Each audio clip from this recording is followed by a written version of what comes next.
안녕하세요. 반갑습니다. 주갈성교회 유형 목사입니다. 지난 한 주간 잘 지내셨어요? 오늘 거룩한 주일날 여러분들하고 또 이렇게 하나님의 말씀을 나누게 돼서 얼마나 감사한지 모르겠습니다. 오늘 우리에게 주시는 말씀 같이 보도록 하겠습니다.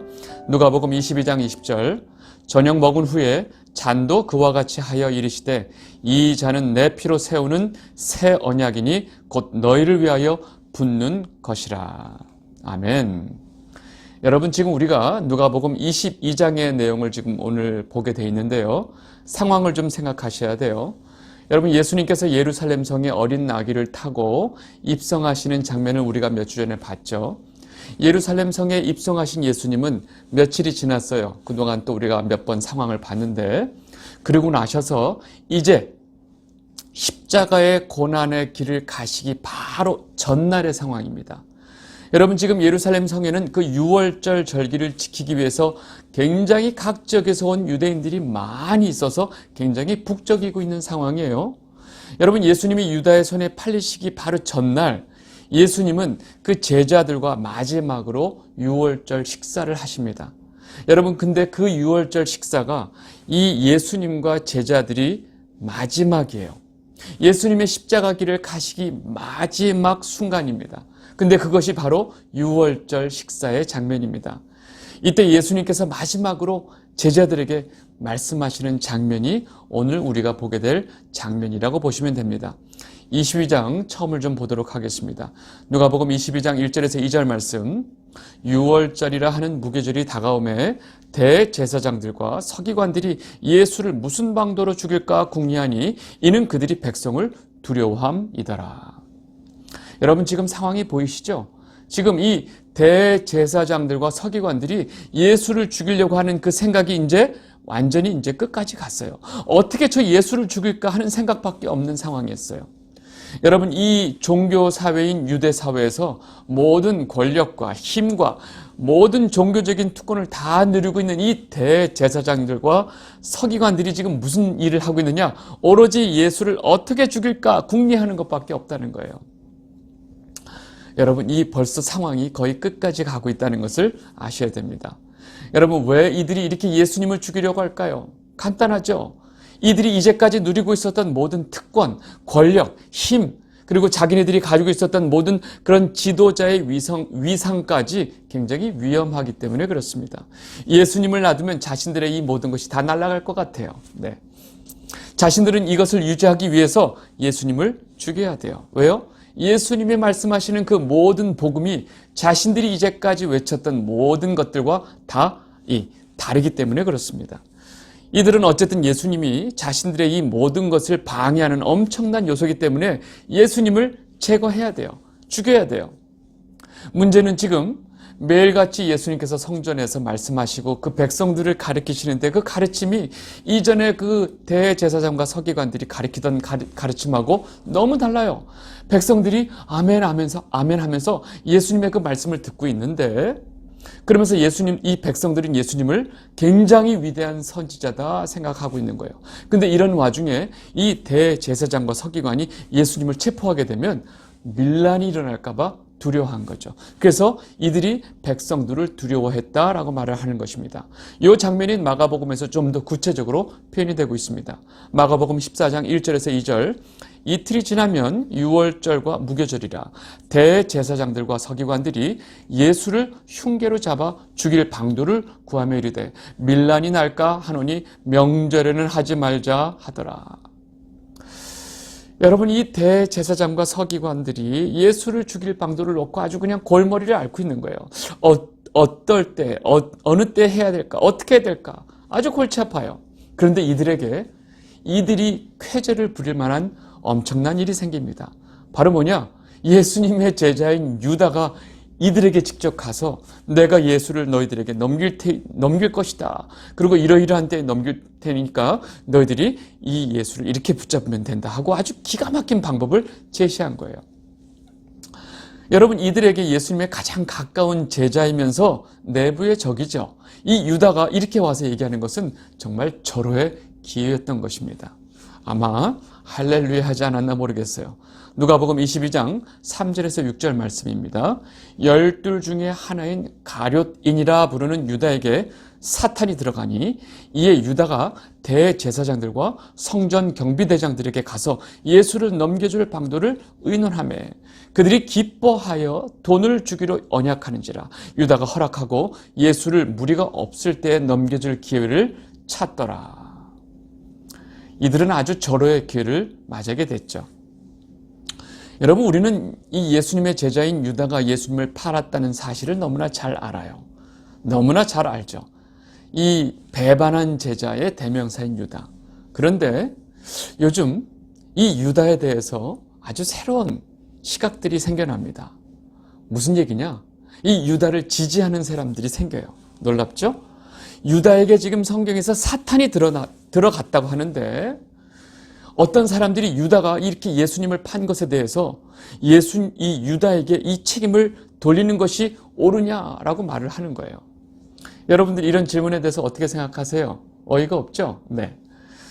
그리고 또 아주 합리적인 질문을 해요. 뭐냐? 예수님이 십자가의 길을 가는 것은 어차피 하나님의 계획 아니냐? 그렇다면 유다가 예수님을 판 것은 이러한 큰 하나님의 계획 속에 의해서 하나님의 계획에 의해서 유다가 사용되었을 뿐인데 이 유다에게 예수님을 판 책임을 묻는 것이 이게 합당하냐라고 묻는 거예요. 여러분 그럴싸하죠. 예. 여러분 이런 것들이 바로 인본주의적인 사고라는 것입니다. 사람 입장에서 인간의 합리적인 사고를 가지고 성경을 이해하는 태도.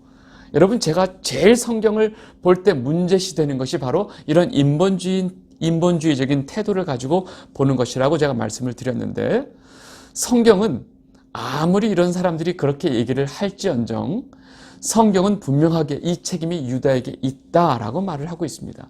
그리고 예수님은 그가 예수님을 판 대가로 그에게 화가 있을 것이다 라고 성경은 분명히 말하고 있어요. 누가복음 22장 22절 인자는 이미 작정된 대로 가거니와 그를 파는 그 사람에게는 화가 있으리로다 하시니. 여러분 분명하게 예수님께서 말씀하셨죠. 그리고 예수님이 이렇게 말씀하신 대로 예수님을 판 유다는 화를 입게 됩니다. 이것이 성경이 분명하게 또 말을 하고 있죠. 마태복음 27장 3절에서 5절 말씀. 그때 예수를 판 유다가 그의 정죄됨을 보고 스스로 뉘우쳐 그 은 30을 대제사장들과 장로들에게 갖다 주며 이르되 내가 무죄한 피를 팔고 죄를 범하였도다 하니 그들이 이르되 그것이 우리에게 무슨 상관이냐 내가 당하라 하거늘 유다가 은을 성소에 던져놓고 물러가서 스스로 목매어 죽은지라. 여러분 이 유다가 예수님을 팔았던 이 행동에 대해서 그 책임 소지에 대해서 왈가왈가 하는 것은 아무 의미가 없어요. 왜요? 성경은 이미 그가 그런 죄를 받아야 될 대가를 치룰 것이다 말했고 또 그 대가를 치렀습니다. 여러분 우리가 놓치면 안 되는 중요한 사실이 있어요. 유다는요 예수님과 3년 동안 동고동락하면서 예수님의 그 모든 천국 복음, 예수님의 말씀을 다 들었던 사람이에요. 그리고 예수님의 명령대로 복음을 전했던 사람이에요. 예수님이 주신 권능을 가지고 귀신을 쫓았던 사람이에요. 그는 사도의 자격을 가지고 있었어요. 그런데 결국 그는 마귀의 도구가 되어서 예수님을 팔게 되는 일을 한 사람입니다.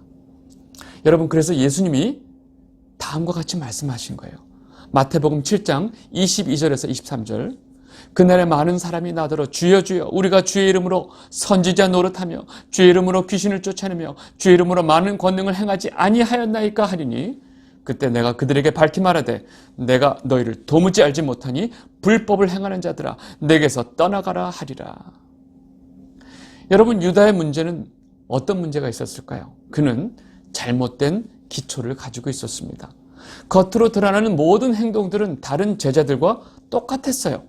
그런데 그가 행했던 그런 모든 행동들의 기초가 모래 위에 지은 집이었다는 사실입니다.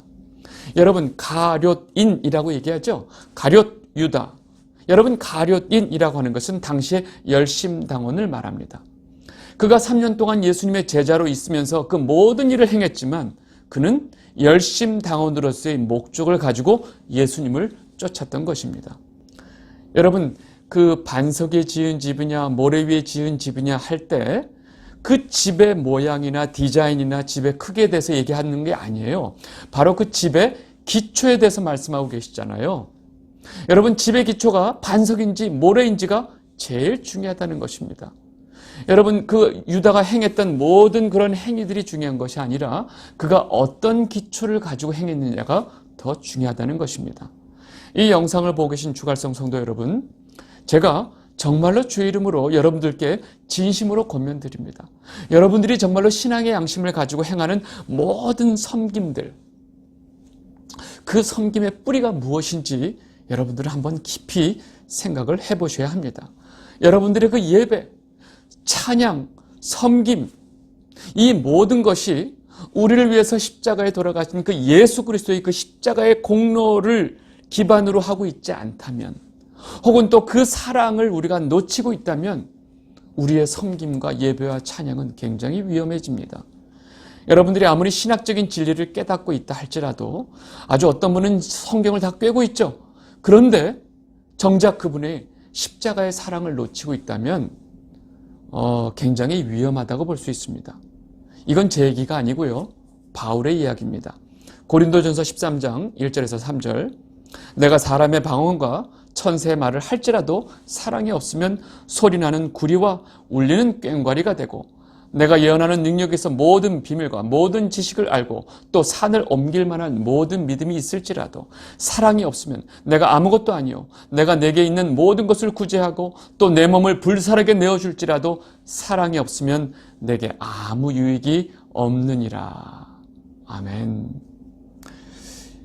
여러분 모두가 무슨 일을 할지언정 이 예수 그리스도와의 그런 첫사랑을 다시 한번 확인하게 되시기를 바랍니다. 그리고 그 사랑을 붙들고 여러분들이 뭔가를 하시길 바랍니다. 예배를 드릴지언정, 찬양을 할지언정, 여러분들이 어떤 섬김을 할지언정 그 밑에 기초가 잘못되어 있으면 우리는 굉장히 위험하다는 사실을 꼭 놓치지 마시기 바랍니다. 다시 본문으로 돌아와서 예수님은 마침내 이 제자들과 마지막 6월절 만찬의 시간을 갖게 됩니다. 여러분, 이 무교절은 7일이에요. 7일의 제일 첫 번째 날이 6월절입니다. 그래서 6월절 만찬은 이 무교절이 시작되는 첫 번째 날에 시작이 됩니다. 요 날 만찬, 6월절 만찬을 먹는 날인데 보통 그 6월절 날을 저녁서부터 그 다음 낮까지 이제 그 날을 6월절이라고 얘기하는데, 예수님은 이 6월절 만찬을 하면서 제자들에게 뭐라 그러냐? 내가 너희들과 이 6월절 만찬의 이 시간을 너무나 원하고 원했다라고 말씀하세요. 누가복음 22장 14절에서 16절, 때가 이르매 예수께서 사도들과 함께 앉으사 이르시되 내가 고난을 받기 전에 너희와 함께 이 6월절 먹기를 원하고 원하였노라. 내가 너에게 이르노니 이 6월절이 하나님 나라에서 이루기까지 다시 먹지 아니하리라 하시고. 여러분, 지금 예수님은 이 제자들과 이 마지막 6월절 만찬을 너무나 원하셨다고 그래요. 여러분, 그리고 지금 예수님께서 뭐라고 말씀하시느냐? 내가 다시 6월절이 하나님 나라에서 이루어지기까지 나는 다시 먹지 않겠다라고 말씀하세요. 여러분, 이게 무슨 말씀이세요?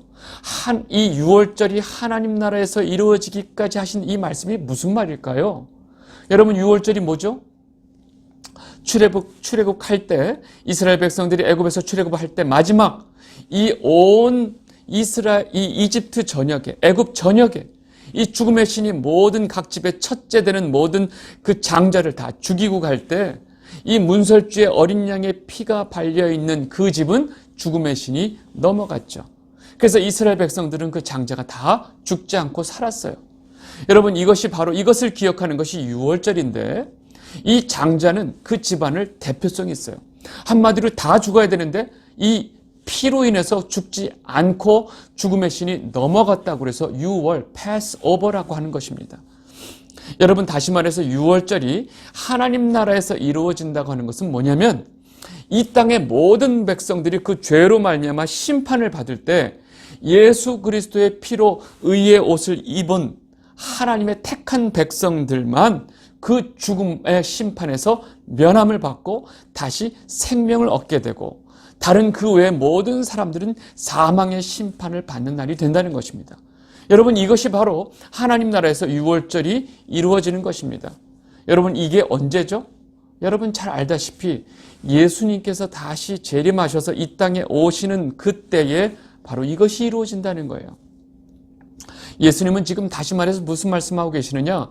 내가 너희들하고 먹는 이 유월절 만찬을 먹은 이후에 그 다음 내가 다시 이 땅에 와서 재림했을 때 그때 만찬까지 내가 다시 먹지 않겠다라고 지금 말씀하신 거예요. 주갈성 성도 여러분, 여러분 모두가 예수님이 다시 오셔서 우리가 예수님과 다시 이 유월절 만찬이 있을 때 그 만찬에 여러분들이 다 참여하게 되시기를 바랍니다. 다시 오신 예수님과 이 유월절 만찬은요, 그토록 우리가 바라던 바로 어린 양이신 예수님과 혼인잔치가 이루어지는 바로 그날인 것입니다. 요한계시록 19장 9절, 전사가 내게 말하기를 기록하라. 어린 양의 혼인잔치에 청함을 받은 자들은 복이 있도다 하고 또 내게 말하되 이것은 하나님의 참되신 말씀이라 하기로. 여러분, 이렇게 예수님께서 말씀하시고 나셔서 또 예수님은 이제 잔을 받아서 감사 기도하신 다음에 그 포도주를 제자들에게 나눠주세요. 누가복음 22장 17절에서 18절 말씀, 이에 잔을 받으사 감사기도 하시고 이르시되 이것을 갖다가 너희끼리 나누라. 내가 너희에게 이르노니 내가 이제부터 하나님의 나라가 임할 때까지 포도나무에서 난 것을 다시 마시지 아니하리라 하시고. 여러분, 지금 예수님께서 방금 전에 말씀하신 6월절이 하나님 나라에서 이루어지기까지 내가 다시 먹지 아니하리라 하신 말씀을 마치 다시 반복하고 있는 것 같죠. 하나님 나라가 임할 때까지 내가 다시 포도나무에서 난 것을 먹지 아니하리라 하고 말씀하신 것은 지금 다시 한번 반복해서 강조하고 말씀하신 거예요. 여러분, 예수님께서 이렇게 말씀하신 이유는요, 지금 내가 너희들과 유월절의 식사를 나누는 이 시간 이후에 하나님 나라가 임할 때까지 라고 하는 것은, 여러분 지금 예수님께서 이 유월절 만찬 이후에 그 다음 행보가 뭐죠? 바로 십자가의 길을 가시는 거예요. 십자가의 길을 가시는데 지금 이 십자가에 내가 가게 될 이 십자가의 길은 바로 하나님 나라의 완성까지 가야 될 길이다라고 말씀하시는 거예요. 다시 말해서 이 십자가의 사건은요, 바로 예수님이 다시 재림하시고 이 땅에 하나님 나라가 임하는 그때까지 연결되어 있다라고 지금 말씀하시는 거예요. 여러분, 다시 한번 정리하면 지금 예수 그리스도의 십자가의 사역은요, 진행형이라는 거예요. 언제까지요? 이 땅에 완전히 가시적으로 하나님 나라가 완성될 때까지 진행형이 있다는 것입니다. 지금도 그 사역이 진행 중이라는 것입니다. 여러분, 지금 예수님의 십자가의 사역이 아직도 진행 중이란 말 이해하셨죠? 네. 이 예수님께서 제자들에게 이 말씀을 하시고 이제 우리가 잘 아는 떡과 포도주를 나눠주시면서 새 언약을 세워주시는 거죠. 누가복음 22장 19절에서 20절 말씀, 또 떡을 가져 감사기도 하시고 떼어 그들에게 주시며 이르시되 이것은 너희를 위하여 주는 내 몸이라. 너희가 이를 행하여 나를 기념하라 하시고 저녁 먹은 후에 잔도 그와 같이 하여 이르시되 이 잔은 내 피로 세우는 새 언약이니 곧 너희를 위하여 붓는 것이라.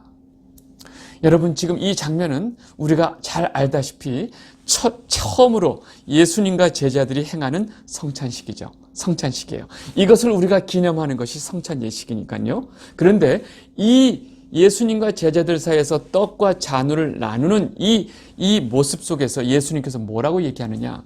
너희들은 떡을 나눠주시면서 너희는 이 떡을 기억해라. 그리고 이것을 행하며 기억해라. 이것은 내가 너희들에게 주는 몸이다. 내가 너희들을 위해서 십자가에서 찢겨질 몸이다. 그러니까 너희들은 이 떡을 기억하면서 내가 너희들을 위해서 십자가에 찢길 것을 꼭 기억해라. 그리고 또 포도주 잔을 나눠주시면서 이 잔은 내가 내 피로 세우는 새 언약이다. 너희를 위해서 내가 피를 흘리게 되는 것을 상징하는 것이다. 여러분, 우리는 너무나 잘 아는 성찬식의 모습이 그대로 나오면서 여러분, 우리가 가장 놓치고 있는 것이 바로 뭐냐면 예수님께서 이 떡과 잔을 나누시면서 뭐라고 말씀하시느냐? 이것은 내 피로 세우는 새 언약이다 라고 말씀하시는 거예요. 다시 말해서 성찬식은 새 언약을 세우는 하나의 과정이었어요. 여러분, 우리는 새 언약이 무엇인지 봐야 됩니다. 성경에서 구약에서 처음으로 새 언약을 언급하신 것이 언제냐? 바로 예레미야 선지를 통해서 새 언약을 말씀하셨어요. 우리는 그리로 다시 가야 됩니다. 예레미야 31장 31절, 여호와의 말씀이니라. 보라, 날이 이르리니 내가 이스라엘 집과 유다 집에 새 언약을 맺으리라. 여러분, 이미 예레미야를 통해서 지금 예수님께서 세우시는 이 새 언약에 대해서 말씀하신 거예요. 내가 새 언약을 맺을 것이다. 근데 여러분, 새 언약이라고 하는 것은 기존에 있었던 먼저 언약이 문제가 생겼기 때문에, 이 언약이 파기되었기 때문에 새 언약이 필요하신 거죠. 그 이야기를 하시는 거예요. 예레미야 31장 32절, 이 언약은 내가 그들의 조상들의 손을 잡고 애굽 땅에서 인도하여 내던 날에 맺은 것과 같지 아니할 것은 내가 그들의 남편이 되었을지라도 그들이 내 언약을 깨뜨렸음이라. 여호와의 말씀이니라. 지금 뭐라고 말씀하시느냐? 내가 앞으로 새 언약을 세울 것인데 그것은 바로 이 조상들과 세웠던 먼저 언약을 이들이 깨뜨렸기 때문에 그렇다라고 말씀하시는 거예요. 그리고 그 다음에 무슨 말씀을 하시느냐? 이 새 언약은 어떤 방법으로 이루어질지, 어떻게 세워질지, 그리고 이것이 어떤 목적을 두고 갈지를 말씀해 주세요. 예레미야 31장 33절, 그러나 그날 후에 내가 이스라엘 집에 맺을 언약은 이러하니 곧 내가 나의 법을 그들의 속에 두며 그들의 마음에 기록하여 나는 그들의 하나님이 되고 그들은 내 백성이 될 것이라. 여호와의 말씀이니라. 여러분, 여기에 가장 중요한 말씀이 있어요. 여러분, 지금 예수님께서 세우시는 이 새 언약은 예레미야를 통해서 이미 말씀을 하셨는데 그 새 언약의 가장 중요한 그 방법이 뭐냐? 이전 언약과 다른데 무엇이 다르냐? 내가 세우는 이 새 언약은 바로 백성들 마음속에 두고 마음에 기록하는 언약이 될 것이다 라고 말씀하세요. 여러분, 잘 생각해 보세요. 예수님이 지금 십자가의 사역을 이루시고 승천하신 다음에 우리에게 누구를 보내주셨죠? 그렇죠. 보혜사 성령을 우리에게 보내주셨어요. 이 보혜사 성령이 오시면서 우리 안에 말씀이신 예수님의 그 말씀이 다시 살아났고 우리가 그 말씀을 깨닫게 되었죠. 다시 말해서 말씀이신 하나님의 영, 성령께서 우리 안에 오셨어요. 이것이 바로 지금 내가 너희들에게 마음에 기록하고 마음속에 새 언약을 둘 것이다 말씀하신 것이 바로 성령이 우리 안에 오심으로써 성취된 것입니다. 이루어진 것이에요. 그리고 이 새 언약의 목표, 새 언약이 어떤 목적을 두고 있느냐를 아주 분명하게 말씀하셨어요. 바로 그게 바로 뭐냐? 나는 그들의 하나님이 되고 그들은 내 백성이 될 것이다. 이것이 바로 새 언약을 세우는 목적이다 라고 말씀하신 거예요. 여러분, 하나님께서 이렇게 세우신 새 언약은 절대로 더 이상 깨질 수가 없고 내가 반드시 이루어낼 것이다 라고 말씀하신 거예요. 여러분, 지금 예수님을 통해서 제자들에게 지금 마지막 유월절 만찬에서 세우신 이 새 언약은 어떻게 완성이 되었느냐는 바로 요한계시록 마지막에 이 장면이 그대로 나옵니다.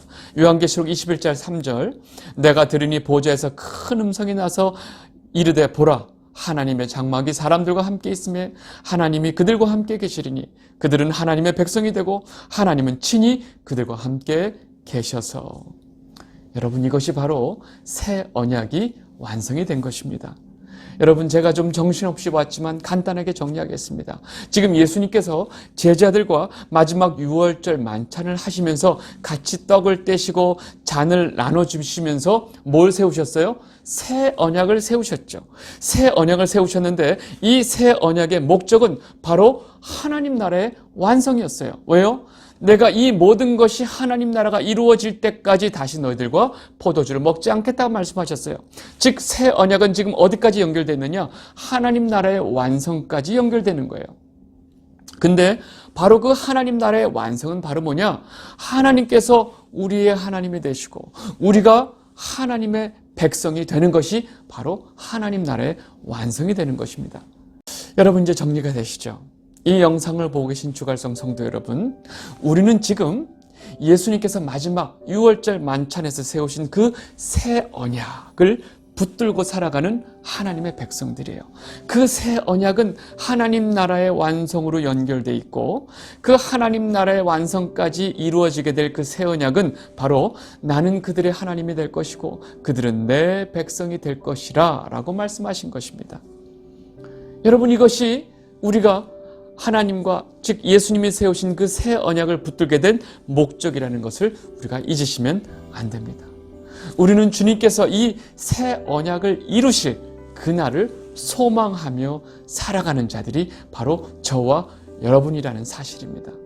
여러분, 이번 한 주도 예수님께서 제자들과 세우신, 또 우리와 세우신 이 새 언약을 붙들고 살아가시는 여러분이 되시기를 진심으로 바랍니다.